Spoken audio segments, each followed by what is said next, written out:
રાજ્યમાં નાની ઉંમરે હાર્ટ એટેકથી મોતનો સિલસિલો યથાવત। વલસાડના વાપીમાં હાર્ટ એટેકથી વધુ એકનું મોત।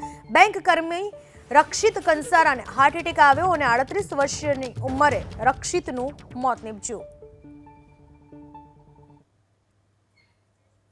આ વિશે વધુ માહિતી આપવા આપણી સાથે જોડાઈ ચૂક્યા છે મારા સંવાદદાતા બ્રિજેશ। બ્રિજેશ, કઈ રીતે આ વ્યક્તિને હાર્ટ એટેક આવ્યો અને એમને કોઈ અલગ કોઈ બીમારી હતી કે કેમ? વાપી જીઆઈડીસી વિસ્તારમાં રહેતા 38 વર્ષીય રક્ષિત કંસાર જે પોતાના ઘરમાં જમીને સૂઈ ગયા હતા અને જ્યારે તેને એમના ભાઈ ઉઠાડવા ગયા તો એ ઉઠ્યા ન હતા। તુરંત તેઓને વાપી જીઆઈડીસીમાં આવેલ હરિયા હોસ્પિટલમાં લઈ જવામાં આવ્યા હતા। ત્યાં તેઓને મૃત જાહેર કરવામાં આવ્યા હતા। તેઓની માત્ર 38 વર્ષની જ ઉંમર હતી અને તેઓ એચડીએફસી બેંકમાં ડીમેટ અને સેલ્સના કર્મચારી તરીકે ફરજ બજાવતા હતા।